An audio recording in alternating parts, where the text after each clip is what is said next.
अपने अगर हम डोडा जिले की बात करें तो कितने पेशेंट्स रेगुलरली आ रहे हैं या क्या कुछ डाटा है कि ईयरली कितने पेशेंट्स आ रहे हैं यहाँ पे? अगर आप मंथली वाइज बात करेंगे तो near about 800 to 900 800 OPD. to 900 हाँ, अपने डोडा में। जो डेली बेसिस पे पेशेंट आ रहे हैं पर मंथ के हिसाब से। जी जी, इसको कैसे पहचानूं कि मेरा डर अब सिर्फ डर नहीं है, ये एक प्रॉब्लम में कन्वर्ट हो चुका है और मुझे किसी साइकेट्रिक डॉक्टर के पास जाना चाहिए, इसका उपचार करना चाहिए। भगवत गीता का आपने नाम लिया तो उससे बड़ी तो और कोई किताब है नहीं है, सबसे बड़ी वही है।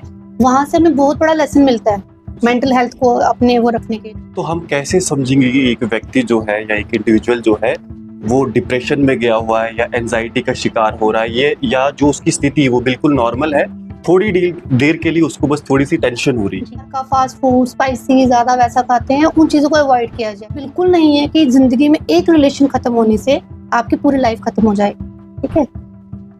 नमस्कार, जेके दर्शन पर आप सभी का हार्दिक स्वागत है। जेके दर्शन का ऐसा प्रयास रहता है कि समाज के अलग अलग विषयों पर आपसे जुड़े और आपको उनका सोल्यूशन ओरिएंटेड अप्रोच लेकर आपके सामने प्रस्तुत हो। इसी कड़ी में हम अलग अलग मुद्दों पर बात करते हैं और आज हम जीएमसी पहुंचे हैं और यहाँ पर हम डिपार्टमेंट ऑफ साइकेट्री में assistant professor doctor Shweta Bhagat ji से बात करेंगे मेंटल हेल्थ इश्यूज पर। मेंटल हेल्थ इश्यूज जो हैं वो लगातार बढ़ रहे हैं। अगर यूनाइटेड हेल्थ ऑर्गेनाइजेशन की माने तो लगभग 4 में से 1 व्यक्ति ऐसा होता है जो कभी ना कभी अपने जीवन में मेंटल हेल्थ इश्यूज से होकर कभी ना कभी गुजरता ही है। हाल फिलहाल में अगर जम्मू कश्मीर की बात करें तो कश्मीर वैली में एक रिसर्च हुई जिसमें पता चला कि कश्मीर वैली के 56% ऐसे लोग हैं जो मेंटल हेल्थ इश्यूज से जूझ रहे हैं या उन्हें कहीं ना कहीं काउंसलिंग की ज़रूरत है जिससे वो मेंटल हेल्थ इश्यूज को लेकर जागरूक हो सके या उनसे बाहर आ सके। इसी कड़ी में इसलिए आज हमारी ऐसी कोशिश रहेगी कि हम मेंटल हेल्थ इश्यूज को समझ सकें, मेंटल हेल्थ इश्यूज क्या होते हैं, क्या नहीं होते हैं और कैसे आप अपने आप को मेंटल हेल्थ इश्यूज से बाहर निकाल पाएं। बातचीत करेंगे डॉक्टर श्वेता भगत जी से। श्वेता भगत जी, बहुत बहुत स्वागत है आपका। थैंक यू सो मच आपका। जी मैम, मैं सबसे पहले जानना चाहूँगा कि मेंटल हेल्थ क्या होती है, क्योंकि फिजिकल हेल्थ की तो हम दिन रात चर्चा करते हैं, हम जिम जाते हैं, अलग अलग जगह आप देखेंगे कई सारी ऐसे मतलब ऑर्गेनाइजेशन है जो हमें ट्रेन करती है, जैसे खेलो भारत, खेलो इंडिया, ऐसी कई सारी स्कीम्स। लेकिन मेंटल हेल्थ को लेकर उतना कुछ खास हमारे देश में या वर्ल्ड की बात करें उतनी चर्चा नहीं होती जितनी होनी चाहिए थी, क्योंकि ये भी उतना ही भाग हमारे जीवन में निभाता है जितना फिजिकल हेल्थ निभाती है। तो थोड़ा मुझे ये बताइए कि मेंटल हेल्थ क्या होता है? देखिए, WHO जो है उसके अकॉर्डिंगली जो हेल्थ है, हेल्थ की डेफिनेशन में 3 कंपोनेंट जो मोस्ट इंपॉर्टेंट आते हैं, फिजिकल हेल्थ, मेंटल हेल्थ, हमारी सोशल हेल्थ। जी ठीक है। तो ऐसा नहीं है कि फिजिकल हेल्थ पे ज्यादा फोकस किया जा रहा है, जो मेंटल हेल्थ है वो इक्वल पार्ट है हमारी लाइफ का, और ये फिजिकल और मेंटल हेल्थ दोनों ही इंटर रिलेटेड है। फिजिकल हेल्थ अगर आप बोले नॉर्मल लेमैन की लैंग्वेज की, हमारे दिमाग की, हमारी मनोस्थिति, मन की स्थिति जो है हमारी, मेंटल हेल्थ हमारी मनोस्थिति है, और जो फिजिकल हेल्थ है वो हमारी बॉडी की कंडीशन है।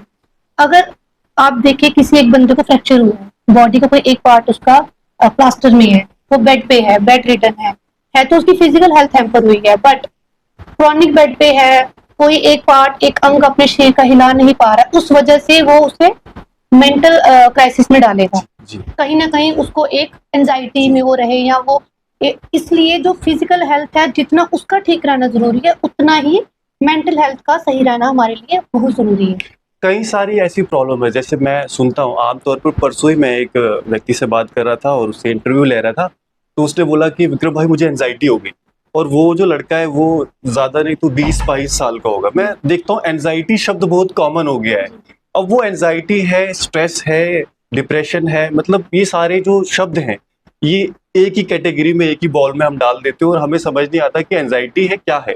हम तो एंजाइटी यूज कर लेते। तो थोड़ा ये बताइए कि एंजाइटी क्या है, डिप्रेशन क्या है, या जो स्ट्रेस है या तनाव है ये क्या है, थोड़ा अगर इसको हम डिफरेंशिएट करें तो। अब देखिए, जैसे आपने टर्म यूज की, किसी ने बोला एंजाइटी है। एंजाइटी जो यूज कर रहे हैं ना डेली रूटीन में, वो एक एज ए मिसनॉमर यूज कर रहे हैं। एंजाइटी वास्ट टर्म है। एंजाइटी डिसऑर्डर में हमारे पैनिक अटैक्स आते हैं। पैनिक अटैक्स जैसे आप बता रहे हैं उसकी कंडीशन, उसको पैनिक अटैक हो सकता है हुआ हो। तो हम जो नॉर्मल लोग हैं, नॉर्मल पॉपुलेशन है, वो अपनी हर कंडीशन को, चाहे वो उसकी सैडनेस हो, चाहे उसको लाइफ में कोई रिलेशनशिप फेलियर हुआ हो, चाहे उसको फाइनेंशियल क्राइसिस हो, एजुकेशन में कुछ ऊपर नीचे उसका हुआ हो, तो वो उसे हमेशा एंजाइटी ही लेबल करेगा। लेकिन ऐसा बिल्कुल नहीं है।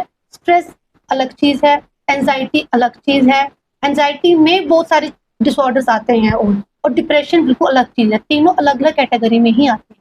तो हम कैसे समझेंगे कि एक व्यक्ति जो है या एक इंडिविजुअल जो है वो डिप्रेशन में गया हुआ है या एंजाइटी का शिकार हो रहा है, ये या जो उसकी स्थिति है वो बिल्कुल नॉर्मल है, थोड़ी देर के लिए उसको बस थोड़ी सी टेंशन हो रही है? जी जी अब देखिए, इसमें क्राइटेरियाज आते हैं, जी। ठीक है।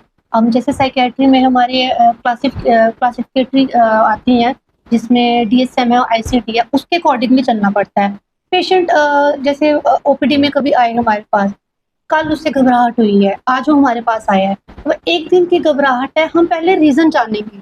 वो उसे स्ट्रेस कहेंगे कि क्या स्ट्रेस है, क्या स्ट्रेसफुल इवेंट हुई जो उसे यहाँ तक लेके आया, ठीक है। सपोज उस बच्चे को एग्जाम है हफ्ते के बाद, या उसका रिजल्ट आउट होने वाला, उसके एग्जाम अच्छे नहीं हुए, तो उसका वो एक स्ट्रेस है। उस स्ट्रेस की वजह से उसके मन में जो एक सोच चल रही है, जो इमोशंस आ रहे हैं, वो इमोशंस उसके फिजिकली बाहर आ रहे हैं, ठीक है।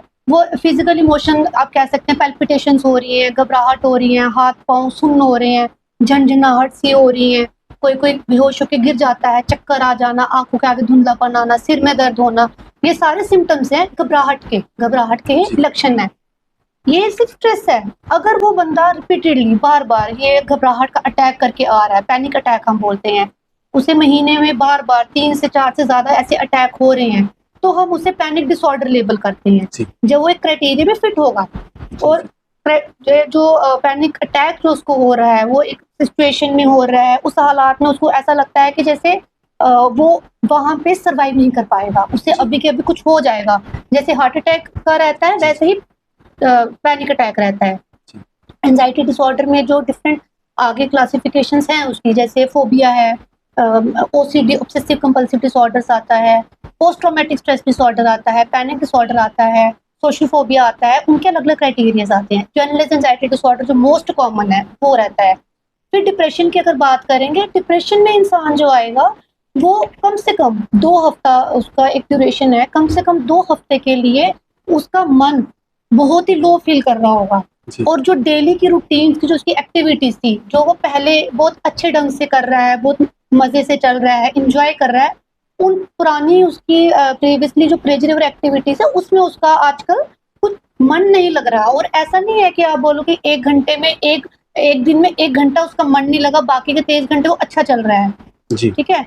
Nearly normal every day, about every day उसको वैसे ही फीलिंग रहती है, और वो अप्रॉक्स 2 वीक्स क्रॉस कर चुका होगा, तो हम उसको डिप्रेशन लेबल करते हैं।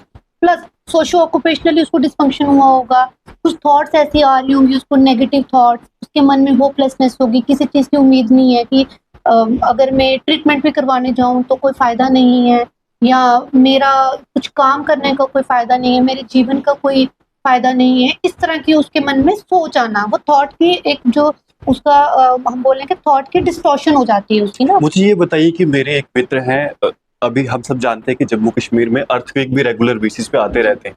तो मैंने एक बार रात को एक कॉल रिसीव की और उन्होंने कहा कि मेरे को अर्थक्वेक से नॉर्मल से ज़्यादा डर लग रहा है। जैसे मैं तो मतलब हैबिचुअल हो गया हूँ, आता भी है तो अंदर ही रहता हूँ, मतलब मैं इंतजार कर रहा होता हूँ कि कहीं ज़्यादा आ रहा है या उसमें इंटेंसिटी देखता हूँ। पर जो वो मेरे मित्र हैं वो एकदम से इतना ज़्यादा घबरा जाते हैं और ना वो अपने परिवार वालों से उस चीज़ को शेयर कर पा रहे, क्योंकि परिवार भी नहीं समझ रहा है। तो ये जो समझ है, एक तो मतलब परिवारों में कैसे आए कि जो हमारा बच्चा है या जो हमारा मित्र है ये उस चीज से गुजर रहा है, जो फेर या डर जो इसको सता रहा है वो हमें जैसे सताता है वैसा इसका नहीं, ये समझ कैसे लोगों में डेवलप?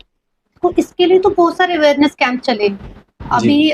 मुझे लगता है पहले के कंपैरेटिवली अभी पिछले कुछ सालों में बहुत ज्यादा अवेयरनेस डेवलप हुई है। फैमिली में भी, स्कूल्स में जाते हैं, कैंपेन्स होते हैं, मेंटल हेल्थ अवेयरनेस प्रोग्राम्स चलते हैं। और जैसे आप पेरेंट्स की बात कर रहे हैं, तो पेरेंट्स का हाँ ये समझना बहुत ज़रूरी है कि उसका बच्चा जो है अगर वो आइसोलेट हो गया इस वजह से, जैसे आप कह रहे हैं कि बात नहीं कर रहा, शेयर नहीं कर रहा, क्योंकि जो काउंसलर्स होते हैं ना बात करने के लिए जो हैं सबसे पहले घर से ही आते हैं। पेरेंट्स सबसे अच्छे काउंसलर्स हैं। जब पेरेंट्स ही नहीं सुनेंगे तो सबसे पहले वहीं से स्टार्ट होता है उस बच्चे का पहला स्टेप टुवर्ड्स जी। एंजाइटी या डिप्रेशन आगे चलते चलते। जी। अब उसकी ये एक जो एक डर है, उसका ये फियर एक एंजाइटी में जो डेवलप होना है, आगे जाके डिसऑर्डर्स में कन्वर्ट होना है, वो पहले ही रोक दिया जाए। उसके लिए बहुत ज़रूरी है पेरेंट्स को समझना कि हमारे बच्चे को ये दिक्कत है, ये तकलीफ है। नॉर्मली पेरेंट्स नहीं सुनते हैं ये सोच के कि अ, इसको अगर कोई दिक्कत है, शायद सोसाइटी में कुछ ये ना बोल दे कि हम अपने बच्चे को कहीं जी। साइकियाट्रिस्ट की ज़रूरत पड़ गई है, तो वो उस वजह से भी पीछे रहते हैं। कुछ पेरेंट्स ऐसे होते हैं, आजकल वर्किंग सोसाइटी है, सारे वर्किंग पेरेंट्स हैं, नहीं टाइम दे पाते हैं पेरेंट्स अपने जी। बच्चों को वहाँ पे भी। तो वहाँ पे भी ज़रूरी है पेरेंट्स को समझाना, समझना। जहाँ-जहाँ पे जो ऑफ़िस प्लेसेस हैं, जो बच्चों के स्कूल्स हैं, एजुकेशन इंस्टीट्यूट्स हैं, वर्कशॉप चलती हैं। जी। मेंटल हेल्थ अवेयरनेस पे वर्कशॉप चलती हैं और पहले के कंपैरेटिवली आज में बहुत ज़्यादा डेवलपमेंट हो रही है और एक उम्मीद है एक आगे जो और हो जाएगी। एक मैम जो इंडिविजुअल होता है वो कैसे पहचानेगा कि मेरी ये बीमारी जो है वो बढ़ रही है? अब जैसे मैं हूँ, मेरे को लग रहा है कि मेरी टेंशन हो रही है, लेकिन अब धीरे-धीरे वो बढ़ रही है। मैं इस चीज़ को कैसे पहचानूँ कि मेरा डर अब सिर्फ़ डर नहीं है, ये एक प्रॉब्लम में कन्वर्ट हो चुका है और मुझे किसी साइकियाट्रिक डॉक्टर के पास जाना चाहिए, इसका उपचार करना चाहिए? देखिए इसमें क्या होता है जैसे अगर किसी को कोई स्ट्रेस लाइफ में आया, जैसे जी। फॉर एग्जांपल उसका रिलेशनशिप ब्रेकअप हो गया, जी। किसी कपल का डाइवोर्स हो गया या कोई फाइनेंशियल क्राइसिस में आ गया बिज़नेस में, तो शुरू के जो दौर होता है उस समय वो फिज़िकली भी थोड़ा बेटर ही होता है और उसकी मेंटल ठीक होती है, कोप कर रहा होता है ना, जी। उसके साथ डील कर रहा होता है। बट विद टाइम अगर वो इस चीज़ को समझे नहीं और किसी से रिपीटेडली बात ना करे, अपने मन का हाल ना निकाले, अपने मन का दुःख किसी को ना सुनाए और तो सुनने वाला भी ना मिले, विद टाइम उसको ये समझ में आने लगती है कहीं न कहीं कि उसके अपने काम में, डेली रूटीन में कहीं पे अड़चन आ रही है, रुकावट हो रही है, उसकी सोशो ऑक्यूपेशनल डिक्लाइन हो रहा है, डिसफंक्शन हो रहा है, वो काम नहीं कर पा रहा है, अपनी रूटीन में, ड्यूटीज़ में नहीं जा पा रहा, बच्चा कंसंट्रेट नहीं कर पा रहा, पढ़ाई में दिमाग नहीं लगा पा रहा। उस वजह से जो उनके अंदर वो जो एक डर है कि मुझे कोई तकलीफ, कोई बीमारी अंदर बन रही है, उसकी वजह से कभी-कभी एग्रेशन आ जाता है, चिड़चिड़ाहट आ जाती है, वो गुस्सा खुद पे निकल जाता है कभी। जो जी, बड़े जी। लोग हैं जैसे अगर आप 20 से 30 के ऊपर के लोगों की बात करें तो उनमें वो अपने गुस्से को इंटरनलाइज़ कर लेंगे, खुद को नुकसान जी, देने की जी। कोशिश कर लेंगे, सेल्फ हार्म होगा, सुसाइड अटेम्प्ट करने की कोशिश करेंगे। लेकिन जो छोटे बच्चे होते हैं, छोटे एज ग्रुप के जो बच्चे हैं, जो स्कूल्स में पढ़ रहे हैं, स्कूल में जैसे पढ़ाई में फेलियर कुछ वैसा वो फेस करते हैं, उनको बिहेवियर वैसा होता है कि वो पेरेंट्स के टुवर्ड उनका एटीट्यूड हो जाता है, एग्रेशन, इरिटेबिलिटी, पेरेंट्स समझता नहीं है, उनको लगता है बच्चा बिगड़ रहा है, बदतमीज़ हो रहा है, लेकिन वो अंडरलाइंग एंग्ज़ायटी या काइंड ऑफ डिप्रेशन में चल रहे होते हैं। जी, तो मैम मुझे ये बताइए कि मेरे एक मित्र थे, वो यहाँ नहीं आउट ऑफ स्टेट थे और उनका भी डाइवोर्स हुआ था। जैसे आपने बताया कि डाइवोर्स होने के बाद तो अभी रिसेंटली मतलब वो रेगुलर मेरे टच में रहते थे और फैमिली से शेयर नहीं कर पाते थे। जी। किया भी था लेकिन एक समय पर आप कितना भी शेयर करेंगे, एक जो आपके एज ग्रुप का व्यक्ति होता है उसी से आप बात करते हैं। तो रेगुलर बातचीत करने के बाद भी मतलब वो नहीं कूप अप कर पाया। उन्होंने एट द एंड अनफॉर्चुनेटली मतलब अपने सुसाइड कर दिया। तो ऐसी सिचुएशन में जैसे मुझे पता है कि इनके साथ ये चीज़ें हो रही, हुँ। तो अब ना वो फैमिली से कितनी भी बात मतलब होती है आपकी बात, लेकिन कहीं न कहीं आप अपने आप में एक अपने आप को एक फेलियर समझते हैं जी। कि मैंने इतना बड़ा स्टेप लिया, मैं मतलब शादी मेरी फेल हो गई, हमारी सोसाइटी में जिस तरह से देखते हैं। तो ऐसे में एक हमारा जो हम उसके फ्रेंड हैं, हमारा भी एक दायित्व होता है कि हम उनकी मदद करें। जी। तो एक इंडिविजुअल जो मदद करना चाहता है अगर किसी की, तो वो कैसे उसकी मदद करे? अगर वो दोस्त है तो वो उसका एक गुड लिसनर की क्वालिटी अपने अंदर जी। डेवलप करे, सुने और अपने दोस्त को जो तकलीफ से जूझ रहा है उसको जज ना करे। जी। जो उसकी परेशानी है उसको जज ना करे और उसे हमेशा प्रोत्साहित करे कि ठीक है, ऐसा बिल्कुल नहीं है कि ज़िंदगी में एक रिलेशन खत्म होने से आपकी पूरी लाइफ खत्म हो जाएगी, ठीक है? तो जितना आप सुन पाओगे उसको, जितनी उसकी तकलीफ को सुन पाओगे, उतना ही आप उसके थेरेपिस्ट बनोगे। आप ही उसके काउंसलर और एक अच्छे उसके लिए एक हीलर बनोगे, उसकी बात को सुनना, वो ज़रूरी है। अगर जैसे किसी व्यक्ति को जो एंजाइटी से गुजर रहा है, पैनिक अटैक आता है, तो उस सिचुएशन में तो कुछ समझ नहीं आता कि कैसे मदद करें, क्योंकि वो घबरा रहा है। तो अब जैसे आप कहीं बाहर हैं, तो वहाँ तो डॉक्टर भी अवेलेबल नहीं है, तो उस सिचुएशन में कैसे मदद कर सकते हैं? उस सिचुएशन में जैसे अगर किसी इंसान को पहली बार हो रहा है और दूसरा इंसान उसे बचाना चाहता है, समझा मतलब उसे वो सबसे पहले एक रीएश्योरेंस दे कि ये जो आपके साथ हो रहा है, ये एक आपको घबराहट का दौरा आ रहा है और ये कुछ टाइम में, कुछ मिनटों में ये खत्म हो जाएगा। जी। उसको रीअश्योर करना है, क्योंकि जिसको पैनिक अटैक होता है उसको टिपिकल चेस्ट पेन होगी और उसे लगेगा कि मुझे दिल का दौरा पड़ रहा है। सबसे पहले रीअश्योरेंस, उस जी। पेशेंट को रीअश्योर कीजिए कि आपको कुछ नहीं होने वाला, ये अगले 5 मिनट में या 7-8 मिनट में ये चला जाएगा। दूसरा, उसे कोशिश कीजिए ब्रीथिंग एक्सरसाइज करवाने की, कि वो नाक से सांस ले, जी। अपने मुंह को बंद रख के नाक से सांस ले। अगर वो तब भी वैसा नहीं कर पाए तो उसे खुले वेंटिलेटेड जगह पे, मोस्टली पैनिक अटैक ज़्यादा रहते हैं इनको कंजस्टेड क्राउडेड एरियाज में, मार्केट प्लेस में, कहीं ऐसे उस एरिया में जहाँ उनको लगता है कि हम यहाँ से बाहर नहीं निकल पाएंगे, तो उस एरिया में जहाँ पे वो खुली सांस ले पाए, अपने आप को अच्छा फील कर पाए, वहाँ लेके जाए उन्हें। जी। अपने अगर हम डोडा जिले की बात करें तो कितने पेशेंट्स रेगुलरली आ रहे हैं, या क्या कुछ डाटा है कि ईयरली कितने पेशेंट्स आ रहे हैं यहाँ पे? यहाँ पे अगर आप मंथली वाइज बात करेंगे तो near about 800 to 900 800 OPD, to 900 हाँ अपने डोडा में। ओपीडी जो डेली बेसिस पे पेशेंट आ रहे हैं पर मंथ के हिसाब से जी, जी। ओपीडी में। प्लस जो इमरजेंसी से हमें कॉल्स आती हैं, दूसरे डिपार्टमेंट से कई बार हमें आते हैं, जैसे पैनिक अटैक के आते हैं, तो वो अलग डाटा रहा। वो आप बोले एक दिन की ओपीडी में 5 से 6 केसेस इमरजेंसीज में हमें अलग से अदर देन ओपीडी डील करने पड़ते तो हैं। क्या आपने कोई वेरिएशन देखा है ऐसे कि पहले कम होते थे अभी ज्यादा हो रहे पोस्ट कोविड, कुछ ऐसा? देखिए मेरे को यहाँ पे ऑलमोस्ट 1.5 साल हो गया है, जी, जी। तो हाँ 1.5 साल में ओपीडी बढ़ी है यहाँ पे। जी, बड़ी। हाँ बढ़ी है। शुरू में 300 साढ़े 300 रहती थी, अब पिछले कुछ महीनों से ये इतना आंकड़ा पहुंचा है, 750 800 इतना पहुंचा है। उसमें जो मैक्सिमम जो है सब्सटेंस यूज के भी हैं, एडिक्शन के भी हैं, अच्छा, उसका डाटा ज्यादा बढ़ा है। ओके। 1.5 साल में उसका डाटा ज्यादा बढ़ा है कंपैरेटिवली, और बच्चों की पॉपुलेशन वो भी ज्यादा बढ़ी है, बच्चों पे ज्यादा रहा है। मैंने अभी रिसेंटली एक और न्यूज पढ़ रहा था, मैं राजस्थान से न्यूज थी कि एक लड़की थी, वो मतलब उसके मार्क्स सेकंड आई, वो सेकंड टॉपर आई जी और 3 नंबर कम थे फर्स्ट टॉपर से, और उसने भी सुसाइड कर दिया। जी। तो ऐसे में अब देखिए उसमें क्या ही करेगा पेरेंट, मतलब एक माहौल ही ऐसा बन गया, हमें टॉपर आने आना है, फर्स्ट आने आना है, तो आपके पास तो बिल्कुल समय नहीं कि आप बच्चे को काउंसिल करें। मतलब रिजल्ट से बिल्कुल जैसे रिजल्ट आया उसी टाइम उसको ऐसा लगा कि मैं फर्स्ट नहीं आ पाई, एक वो जो जुनून होता है फर्स्ट आने आना है। तो ऐसे कैसे बच्चों को समझाया जाए कि जितना हमें मार्क्स आए हैं या जिस लेवल पर हम हैं वो बिल्कुल परफेक्ट है हमारे हिसाब से, हमें उस दौड़ में नहीं शामिल होना है। एक कंपटीशन का दौर है, जो दौड़ लगी हुई है, होना है, पर उतना भी नहीं होना है कि वो हमारी जान ही ले। इसको कैसे हम टैकल करें? देखिए पहले तो जैसे आप जो सिनेरियो बता रहे हो ना, ऐसा नहीं होता है कि किसने अगर सुसाइड करा या उसने अटेम्प्ट करा तो उसने कभी हिंट ना दिया हो अपने घर जी। में। बिल्कुल ठीक है। तो जैसे वो बच्चा है, अगर वो सुसाइड अटेम्प्ट उसका कंप्लीट हुआ है, कहीं ना कहीं वो पहले से सफर कर रही थी एक मेंटल डिसऑर्डर से, ऐसा प्रिज्यूम किया जाता है कि उसने कभी ना कभी घर में एक काइंड ऑफ थ्रेट या एक क्लू दिया होगा कि मुझे जीने का कोई मकसद नहीं है, या उसके पेरेंट्स से एक प्रेशर होगा कि आपको फर्स्ट आना है। ये 3-4 चीजें मिलके चलता है। ऐसा नहीं है कि उसने जस्ट देखा कि उसके 3 नंबर कम आए तो उसने सुसाइड अटेम्प्ट कर लिया और हमें काउंसलिंग का टाइम नहीं मिला उसको करने के लिए, नहीं। ऑलरेडी वो सफर कर रही होगी, अपनी डिप्रेसिव फेज से गुजर रही होगी, जो पेरेंट्स ने नेग्लेक्ट किया होगा। जैसे आपने पहले बोला कि पेरेंट्स तो बच्चे को नहीं करेंगे उन चीजों में, है ना, वो निग्लेक्ट हुई होगी कहीं ना कहीं। तो जैसे वो अपने मार्क्स से के बहुत अच्छी अचीवमेंट है, सेकंड पोजीशन लेना और फर्स्ट से 3 ही नंबर कम, तो बच्चों को ये काउंसल करना टीचर का भी उतना ही फर्ज है जितना पेरेंट्स का है कि मार्क्स मैटर नहीं करते हैं। जिंदगी में दौड़ना ही जरूरी नहीं है, आप अगर सही ढंग से चल रहे हो वो भी बहुत अच्छा है। मतलब इसका यही स्पष्ट मतलब है कि इतनी ही जिंदगी नहीं है फर्स्ट आना, हाँ, इससे आगे बहुत कुछ है। सेकंड थर्ड भी आना ज्यादा जरूरी नहीं है।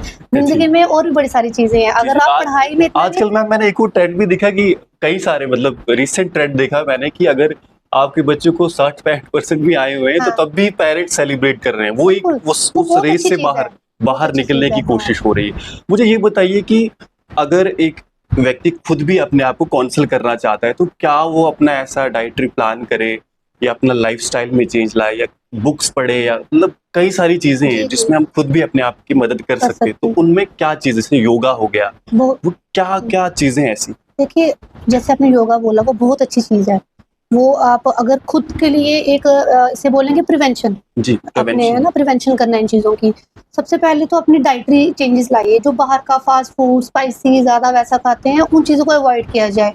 जिन चीजों में, जिन फूड्स में एंटीऑक्सीडेंट्स होते हैं, जो जी। तो वो ज्यादा लेने चाहिए। जैसे अगर जैसे आप फ्रूट, फ्रेश फ्रूट, जो आपका रीजनल फ्रेश फ्रूट जो भी है, सीजनल फ्रूट है, वो सारे एंटीऑक्सीडेंट रिच होते हैं। ठीक है, कीवी है आपका, आपके ग्रेप्स हैं, सिट्रस फ्रूट्स हैं, आप जितना ये लेंगे, और जैसे इस पॉपुलेशन में, इस एरिया में, रीजन में एप्पल्स हैं, अच्छे हैं, ये सारे अच्छे हैं, रिचेस्ट सोर्स हैं विटामिन सी के, एंटीऑक्सीडेंट्स। तो फ्रेश जितना लेंगे उतना ही उनका माइंड भी एक्टिव रहेगा, उतना ही फ्रेश रहेगा।